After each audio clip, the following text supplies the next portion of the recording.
Welcome to the Sunday sitting on Zoom at 7:30 for October 2nd, 2022. Last Sunday sitting, I had somebody gotten hold of me later, and if you remember last Sunday, I was quiet for the first 10-15 minutes of the night. We sat in quiet contemplation at the very beginning. And this person was tuning in on YouTube and thought there was something wrong with the sound on her cell phone or desktop. So she went, turned it off because she thought there was an audio problem because I wasn't talking. So, and maybe it's a good thing that I'm starting tonight's class off by talking. And what I wanted to talk about was like where I'm going with all of this, because I've been kind of just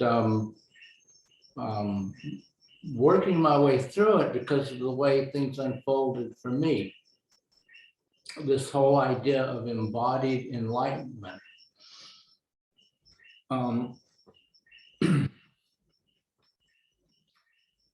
Which was so new to me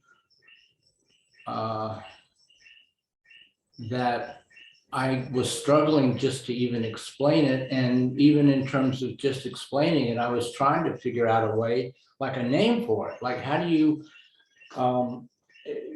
if I can't like give a 30-second description of what I'm talking about, if I can't even give it a name, then how do I communicate it to people? And so I was like working on coming up, just coming up with a name was difficult. And looking at how the whole process unfolded for me and what I'm hoping to help others with, I came up with the name Embodied Enlightenment. Well, there's something in the zeitgeist. The whole zeitgeist is shifting because suddenly everyone is talking about this. Some people call it embodied awakening. Some people call it integrated awareness. But it is, if you're sensitive to it, if you know what if you know it when you hear it, you suddenly realize that there are a lot of spiritual speakers out there talking about this same thing all at once. So it's like something is being brought down onto the earth plane, and we're a part of that. I didn't know about these other people, and I just sort of discovered it on my own, in my own way, and through breathwork, Rebirthing-Breathwork. Most of the others are not doing any kind of breathwork. They're mainly coming from a non-duality, speaking, self-inquiry perspective.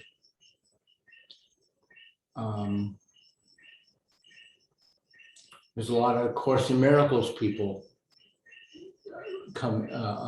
getting into this now. And I also, of course, bring Course in Miracles into everything I do.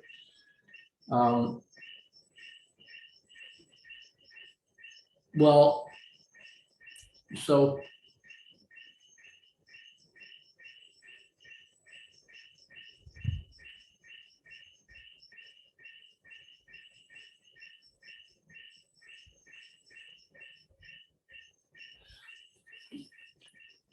it's been sort of like it's like a common thing where somebody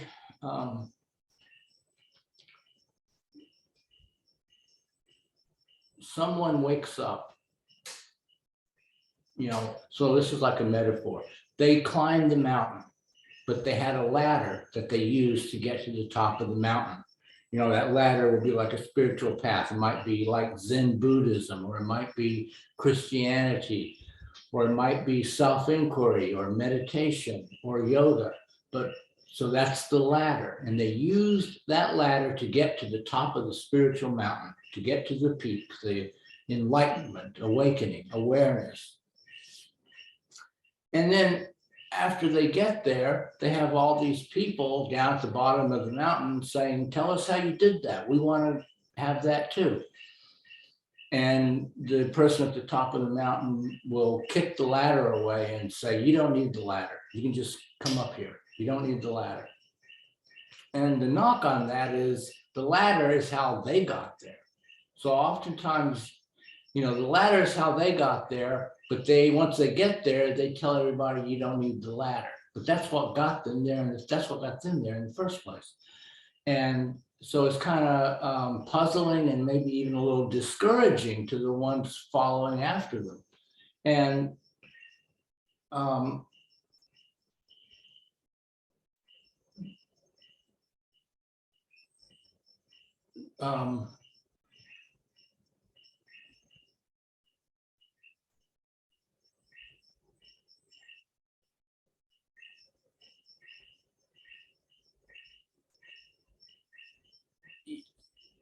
you see a lot of teachers today, they reached realization through some process or something happening.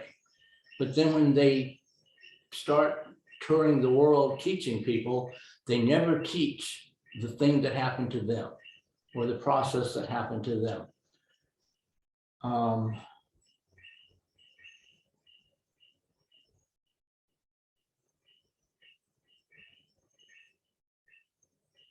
Now, a lot of times that's because the process that happened to them was intense suffering. Eckhart Tolle had basically a nervous breakdown. Byron Katie woke up on the floor of a halfway house with a roach crawling over her.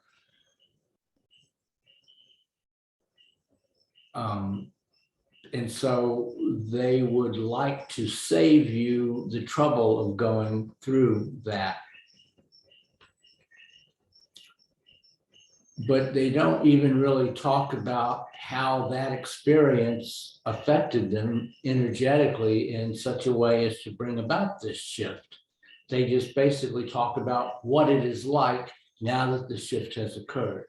And you're invited to compare what it's like for you now before the shift to what it is like for them now after the shift, and anything that's not the same, get rid of.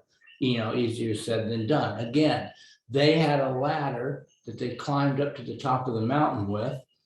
And now that they're at the top of the mountain, they kick the ladder down and they're telling everyone you don't need this ladder, which is in a sense true, but it's not very helpful.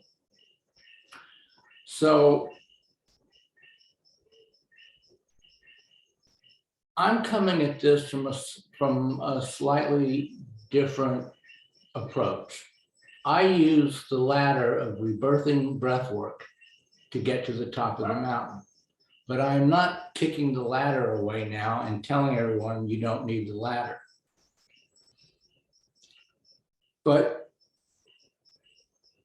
I mean, because the ladder got me here, and the whole point of all of this, why I give sessions, why I teach, why I do weekly Zoom classes, is so that people don't have to suffer, so that you can awaken within your own body to truth, joy, and freedom.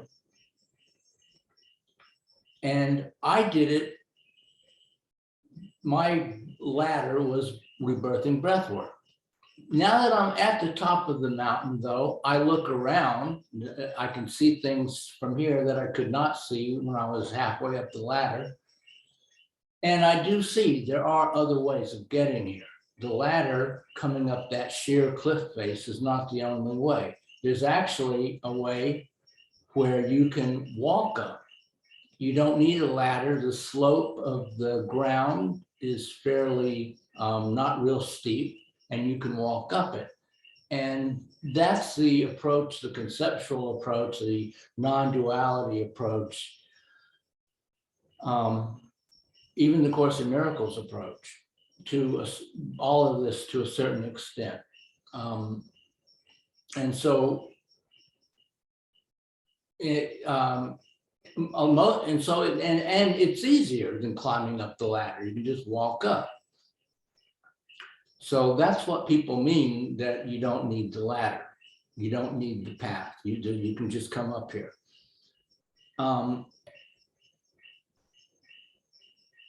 But that path has two stretches that are really challenging. One stretch is the razor's edge. There's one stretch of that path where it's very narrow and very easy to fall off. And if you fall off, it will take you probably years, if not decades, to recover. And that refers to the tendency that people have when coming at this from the self-inquiry approach to fall off into conceptual thinking, to think they understand enlightenment, and to mistake that conceptual understanding for the thing itself. The thing itself is an energetic shift, and you will never understand it. But you can have such a crystal clear, precise, and complete conceptual story in your head of what it is that many people think that's it, they have it, they're done. And they spend the rest of their lives in delusion. And that's the danger, that's the narrow path, the razor's edge. You walk the razor's edge, and it's very easy to fall off into delusion. So, most of this path that's not steep, that you don't need a ladder for, is fairly easy walking, but it's got that one stretch that's dangerous. And even though it's harder to climb the ladder is, it's in fairly good shape. It's not in disrepair.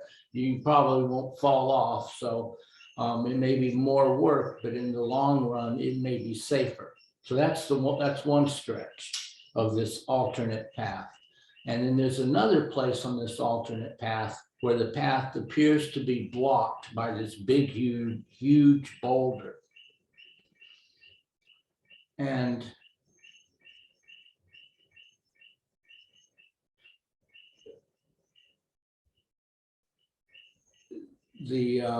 it's a strange boulder. The boulder looks like it's part of the path. It looks like you could just walk over the boulder. And sometimes when it seems like you're almost to the top of the boulder and ready to, be past it, go over the top and then continue on your way, just as it seems like you've reached the top, you slip down a little, and sometimes the boulder even seems to get a little bit bigger. And what that boulder represents is the other thing that keeps you from getting to the top of the mountain on this non-duality conceptual self-inquiry path, which is, it's all the stuff you're hanging on to. It's all the bullshit, false stories that you believe that you're not willing to let go of for one reason or another. And sometimes it's stories that you can't let go of because you don't even know you have them. You're being controlled by subconscious programming that you don't even know is there. So you don't even have a choice of letting it go or not. You just hold on to it and carry out your programming, and you have no idea it's there. So that's why the boulder appears to be a part of the landscape. And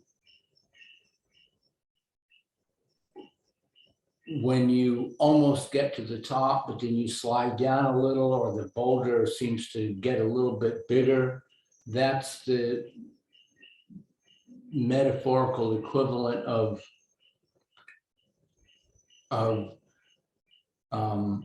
things, conditioned beliefs that you believe that you know about, but you're unwilling to let go of them for whatever reason.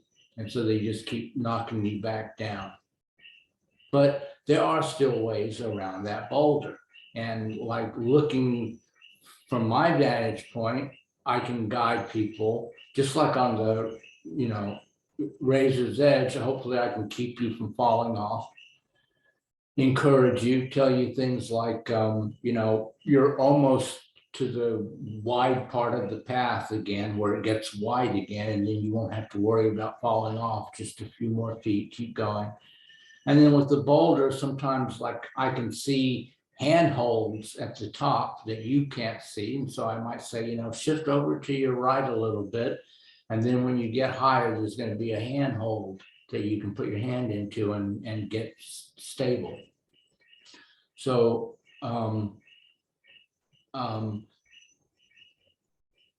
that is like helping people along that non-dual self-inquiry path, where you have to let go of all of your BS that you tell yourself every day.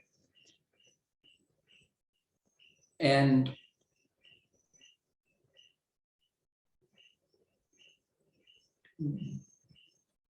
with the boulder in particular, especially the parts of the boulder that you are not aware are there, I will be throwing in rebirthing breathwork into the mix. Rebirthing breathwork is excellent for getting the boulder out of your way, making the boulder fully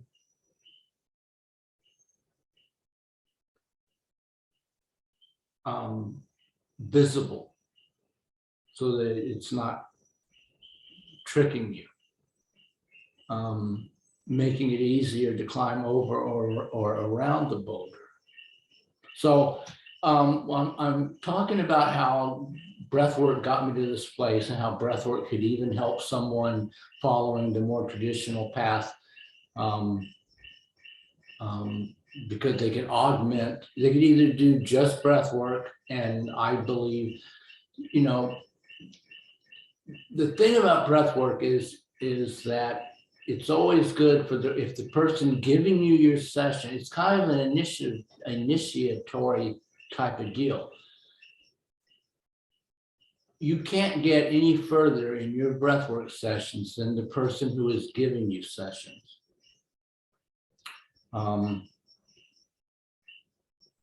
If they are not clear on, aspect A or D, there will be subconscious resistance within them that will generate subconscious resistance within you to getting clear.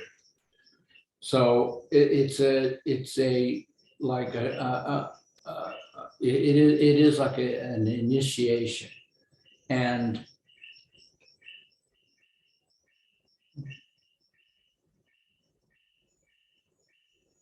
because like the breath work, I mean, I did not set out to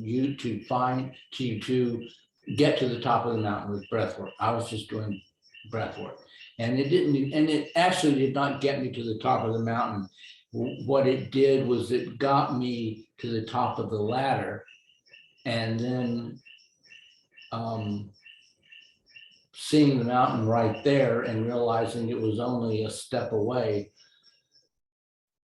that step kind of just happened. I stepped off the ladder onto the mountain, but I didn't do that. It just happened. And so I believe with breath work, since now I'm there, I can provide a safe initiatory space for other people to get there. And that could be only breath work. But again, seeing that there is another path up the mountain for those who want to come that way, I think I can make that the two stretches. Most of it's pretty straightforward, but there's those two difficult areas that I think breath work added into the mix at those points, at that stage in the person's path, would really come in handy. All right, so I'm making it sound like breath work is like this amazing thing, which most people these days think of breath work as like pranayama, or the techniques they see on the internet. So I think I need to explain a little bit about, like, back up a little and explain about why rebirthing breathwork does not fall into any of those categories. I mean, now I cover, especially since I do get into those, I teach those on the class, because on the Zoom Sunday sitting, I can't do a breathwork session with people. But, that is related to breath work, those various techniques that you see on the internet, like box breathing and 4-7-8 breathing and straw breathing and tactical breathing. That's what the SEALs call it, because they're SEALs. And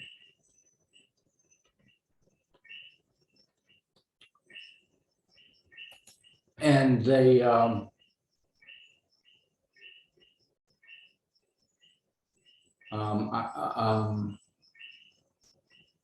they use it to stay alert, but not calm, not jittery, but alert when they go into a combat situation. They don't want to be jittery and overreacting and nervous and jumping at every sound. They want to be calm, cool, and collected, but they don't want to be so calm that they're like, getting sleepy, or their awareness is getting dull and they're not seeing, dangerous threats that they need to see, or right. So if they want to get in like that zone of being awake and aware, but and at top peak performance, but also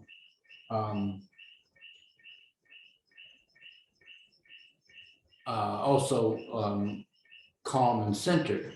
So they use a breathing technique, basically box breathing, and they call it tactical breathing. And so I teach that at the class, because if it works for Navy SEALs going into a combat situation, it'll probably work for people, going into their boss's office to ask for a raise, right? So I'm trying to put stuff out there that people can use in their everyday life. So you can learn tactical breathing, so you can be calm, cool, and collected when you go in to press your case to your boss for why they need to pay you more. And people appreciate that. And all of these breathing techniques, we now know work because of the effect they have on the autonomic nervous system, and especially and particularly the vagus nerve. And that's thanks to the work of the discovery of Dr. Stephen Porges, who so sometimes I talk about his work and what he discovered, and it's kind of interesting what he discovered. Found out something totally brand new about the vagus nerve in the 1990s that nobody had ever noticed before, even though biologists have been looking at it for like 500 years. And So our understanding of how the breath affects the body, the mind, the emotions, and the physiology has taken a quantum leap because of his work. So, you know, I can't do sessions with people, so I cover all that stuff, and I try to give people techniques they can use in their daily lives to, you know, stay calm and centered if they're in a stressful situation, relax themselves if they're stressed out at night and having trouble falling asleep. All these different techniques for taking control of your own mind and physiology I teach in the Zoom class, but none of them are breath work. If you know box breathing, that's not rebirthing breath work. Pranayama is not rebirthing breath work. 4-7-8 breathing is not rebirthing breath work. Straw breathing is not rebirthing breath work. Even 20 connected breaths is not rebirthing breath work. Rebirthing breath work is less about using breathing to alter your state. It's more about energy. It's an energetic phenomenon. It's closer to Reiki than it is to any breathing technique that's out there. It's about learning to stream life force energy through your body so powerfully that there's no mistaking that there's energy moving through your body. You don't have to sit there and wonder if you're feeling anything or not. And it dissolves all the it dissolves blockages associated, these bolder thoughts, these false beliefs that you're carrying around, some consciously, some subconsciously. When it meets that boulder, it begins to dissolve it. And you don't even have to know what the thought is that's being dissolved. It will just take care of it. I say it's like Reiki because my first session was given to me by a Reiki master from Germany who was initiated into Reiki and being a Reiki master by someone who was initiated by someone who was initiated by Usui, whatever his name was. In other words, they were only like one or two, they were only like 2 or 3 people away from the root source. So according to the theory of Reiki, this person had very powerful Reiki energy because it wasn't diluted. And so I asked her if she ever gave Reiki to people while she was giving them a session. And she said, not anymore. She said she tried one time, but instead of the Reiki energy going from her hand into them, their rebirthing energy was coming from them going into her hands and going into her body. Because the rebirthing breathwork energy is like having a super powerful Reiki session, but you can give it to yourself. I mean, if you start out learning from a breath worker like me, but the goal of it is eventually you can do it on your own, and then you can give yourself this super powerful Reiki session whenever you need it. And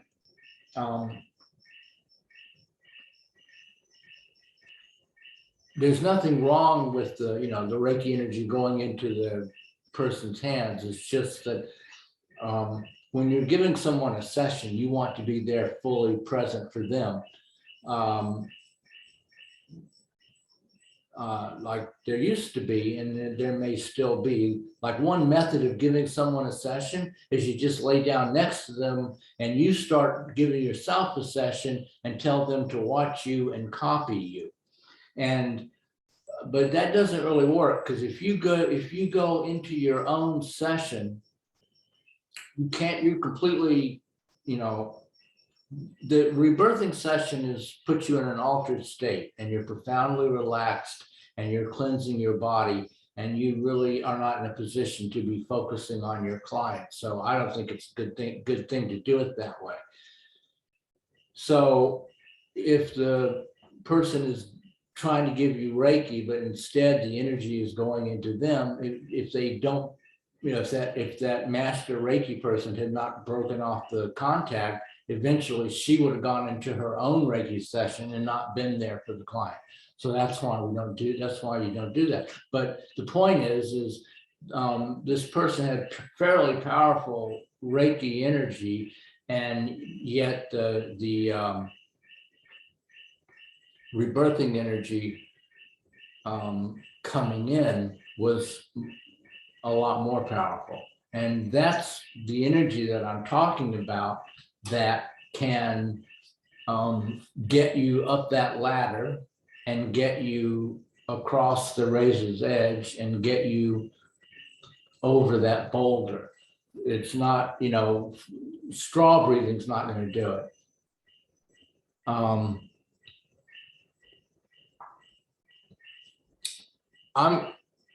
Let's take a break and come back in about 10 minutes, okay?